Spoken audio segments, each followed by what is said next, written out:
Welcome to the lecture 4 of the chapter 4 determinant of class 12th.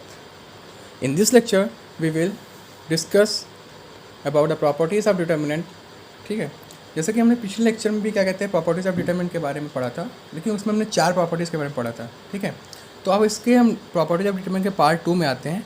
इसमें हम बची हुई 3 प्रॉपर्टीज़ के बारे में पढ़ेंगे. ठीक है, तो शुरू करते हैं 5वीं प्रॉपर्टी. 4 प्रॉपर्टी हमने पढ़ लिया था पिछले लेक्चर में. 5वीं प्रॉपर्टी क्या है? यदि किसी सारणी की किसी पंक्ति अथवा स्तंभ के प्रत्येक अवयव को किसी समान राशि से गुणा कर दिया जाए तो सारणी में उस संख्या m से गुणा हो जाता है. कहने का मतलब क्या? मान लिया कोई एक सारणी हमको दी है, ये बराबर 5 4 3 2 1 7 8 3 5.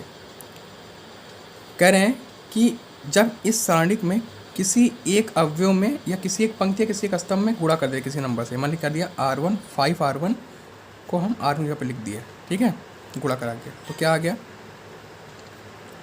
ये बराबर आ गया R1 में क्या है 5 5 से 25 20 15 2 1 7 8 3 5. ये आ गया हमारा. ये बराबर गुणा कराने के बाद जब इसकी हम वैल्यू निकालेंगे, पहले इसकी वैल्यू निकालेंगे और जब हम इसकी वैल्यू निकालेंगे तो देखना ये जो वैल्यू आएगी इसकी वो इस वाले के वैल्यू की 5 टाइम होगी. चेक करते हैं. ठीक है, तो पहले इसकी निकाल लेते हैं.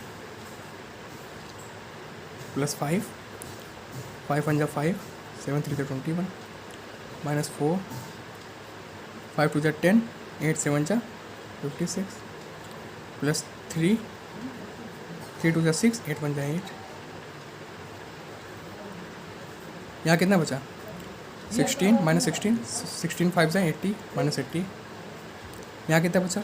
46 46 4 जा 4 4 जा 16 और 6 4 जा 24 186 और माइनस प्लस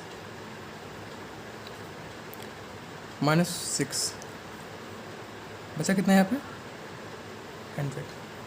ओके, अब देखना जब इसकी वैल्यू निकालेंगे तो इसका क्या आएगा? 5 टाइम आएगा.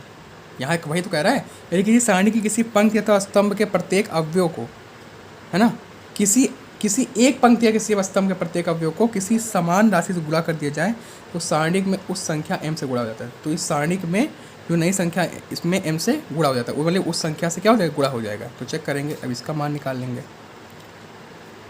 तो यहाँ से ओपन कर देते हैं इस सेकेंड वाले से. तो माइनस प्लस माइनस होता है तो -2 ये वन 5 इधर से पहले 25 से 100 एंड 15 3 जा 45. क्लियर? अब ये प्लस है +1 ये बन 25 जा 5 जा 1 है 25 माइनस 15 8 जा 1 20. अब यहाँ से ओपन -7 तो -7 जब ओपन किए ये बन 75 माइनस ये बन 75 और 160. यहाँ मिली हमको वैल्यू 55 2 जा 100 माइनस 110. यहाँ कितनी मिली? 5 मिली प्लस 5 हो गया. यहाँ -7 है. ठीक है, यहाँ बचा कितना? 60 घटा दो 95 बचा. 85 बचा, सॉरी 85 बचा. अब इसका मल्टीप्लाई करा दो. 7 5 जा 35 को 5 3 7 8 जा 56 और 3 50 8 7 जा 56 3 59 95. अब ये क्या हो जाएगा? ये माइनस यहाँ था, माइनस में प्लस हो जाएगा यहाँ पे. ठीक है, इसको इसमें ऐड कर दो तो कितना आ गया? 600 माइनस 110. एक मिनट रुकिए चेक कर लेते हैं. यहाँ 5 बचा, फिर से चेक कर लो कहीं गलती हो रही है. -2 ये बन 20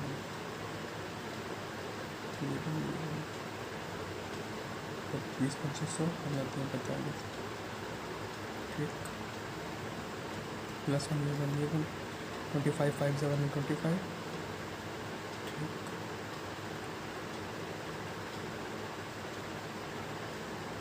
-5 नहीं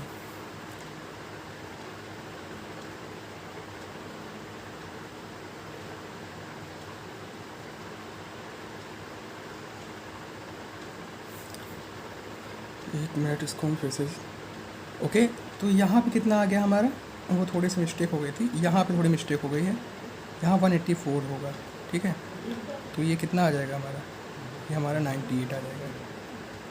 जब ये 98 आ जाएगा तो कितना बचेगा 490, ठीक है। तो देखो इसका 5 टाइम है, 98 को 5 से मल्टीप्लाई कर दो कितना आ जाएगा 490 आ जाएगा, ठीक। तो क्या कह रहा है, जब हम किसी भी स्तंभ या पंक्ति में क्या कहते हैं किसी नंबर से मल्टीप्लाई कर देते हैं तो वो पहले वाले सारणिक का उतना गुना हो जाता है जब उसमें मल्टीप्लाई करके वैल्यू निकालेंगे। देखो उतने गुना हो रहा है ना, जब पहले वैल्यू निकाले 98 आई, जब उस 5 से मल्टीप्लाई कर दिए पंक्ति में उसके बाद वैल्यू निकाले तो इसका 5 टाइम आया, ओके। तो ये भी प्रॉपर्टी नंबर 5 थी जो कि क्लियर हो गई। अब हम आते हैं प्रॉपर्टी नंबर 6 पर, ओके।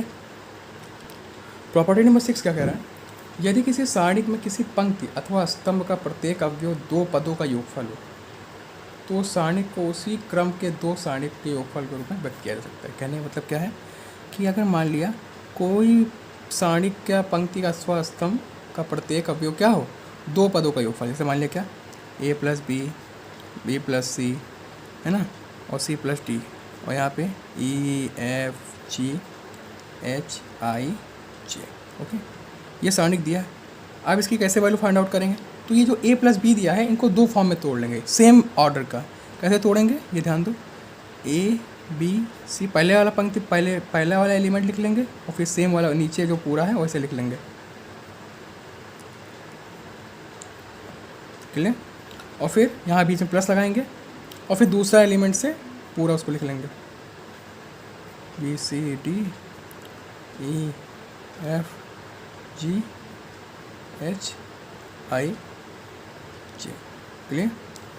मतलब अलग अलग सॉल्व करके फिर जोड़ देंगे फिर वैसे आंसर आ जाएगा, ठीक है। तो प्रॉपर्टी 6 क्या थी, यदि किसी सारणिक में किसी पंक्ति अथवा स्तंभ का प्रत्येक अवयव 2 पदों का योगफल हो, किसी सारणिक में पंक्ति अथवा स्तंभ, तो यहाँ पंक्ति में दिया है 2 पदों का योगफल हो तो उन सारणिक को उसी क्रम के, देखो उसी क्रम के लिखा है ना, जैसे 3×3 का है तो ये भी 3×3 का है और ये भी 3×3 का है, उसी क्रम के 2 सारणिक के योगफल के रूप में व्यक्त कर लेते हैं, 2 सारणिक के योगफल के रूप में व्यक्त कर देते हैं, क्लियर।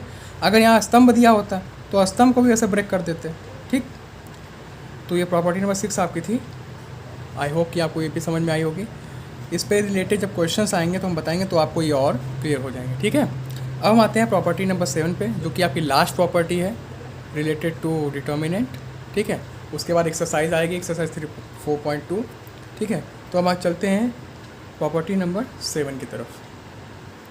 प्रॉपर्टी नंबर 7 क्या है, प्रॉपर्टी नंबर 7 ये कह रही है कि यदि किसी सारणिक की किसी पंक्ति अथवा स्तंभ के सभी अवयवों को किसी एक, है ना, किसी एक पंक्ति अथवा स्तंभ के सभी अवयवों को किसी निश्चित राशि से गुणा करके किसी अन्य पंक्ति अथवा स्तंभ के संगत अवयवों में जोड़ दिया जाए या घटा दिया जाए तो सारणिक का मान अपरिवर्तित दिखता है। एग्जाम्पल जैसे a बराबर दिया है हमारा क्या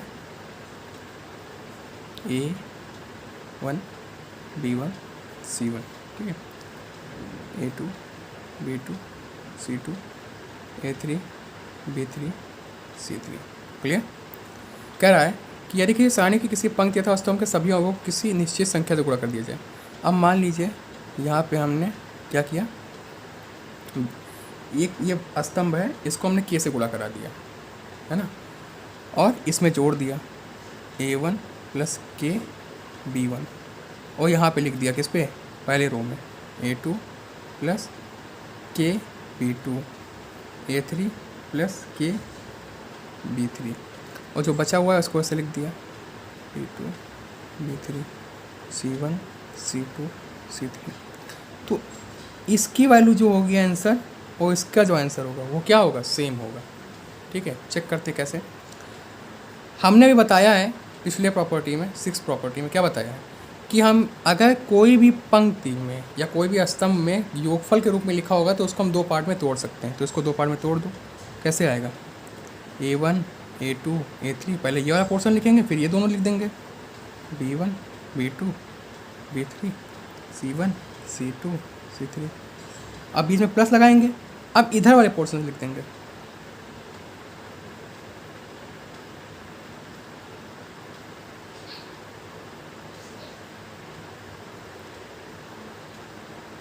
लिख दिया, लिख गया ये, ठीक है। अब देखो ये तो सेम ऐसे चलेगा, A1 B1 C1 A2 B2 C2 A3 B3 C3। और हमने प्रॉपर्टी नंबर 5 क्या बताया था कि किसी भी पंक्ति या स्तंभ में जो नंबर से मल्टीप्लाई करते हैं वो उसके उतने गुना होता है। तो के कॉमन ले लेंगे, अरे के कॉमन लेंगे तो उतने ही गुना तो होता है उस सारणिक का, वही बताया था प्रॉपर्टी नंबर 5 में, ठीक। तो यहाँ बचे क्या, B1 B2 B3, ये B1 B2 B3 C1 C2 C3। और देखो इसमें दो स्तंभों का मान समान है तो इसलिए इसका मान क्या होगा, 0। तो देखो मान परिवर्तित नहीं हुआ ना, वही मान आया, क्या वैल्यू आई, वही वैल्यू तो आई, A1 B1 C1। और ये तो पूरा 0 हो जाएगा क्योंकि इसके वैल्यू 0 और के से मल्टीप्लाई कर 0 हो जाएगा। तो बचा क्या, यही तो बचा,